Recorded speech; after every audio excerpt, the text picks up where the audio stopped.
Hello everyone, আসসালামু আলাইকুম। আশা করছি সবাই ভালো আছেন। আজকে আমি আপনাদেরকে যে রেসিপিটি দেখাবো সেটি দেখলেই জিভে জল চলে আসে। আজকের রেসিপিটি হলো ঘরে তৈরি করা ট্যাংরা মাছের শুটকি ভর্তা। প্রথমে চুলায় প্যান বসিয়ে গরম করে দিয়ে দিব শুটকি। তারপর চুলার তাপটা মিডিয়াম টু লো হিটে রেখে শুটকিগুলো ভাজতে হবে। একটু সময় নিয়ে ভেজে নিব। যখন হাত দিয়ে চাপ দিলে শুটকি ভেঙে যাবে তখন বুঝতে হবে শুটকিগুলো পারফেক্ট ভাজা হয়ে গিয়েছে। এবার ট্যাংরার কাটা হাত দিয়ে ভালো করে ভেঙে নেব।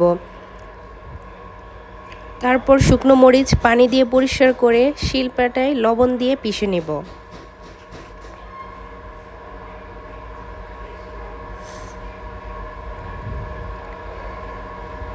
এবার ট্যাংরাগুলো পানি দিয়ে পরিষ্কার করে পিষে নেব।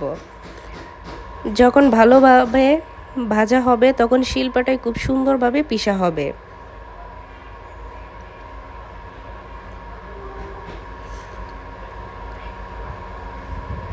এবার পেঁয়াজ কুচি আর সরিষার তেল দিয়ে হাত দিয়ে ভালোভাবে মেখে নেব।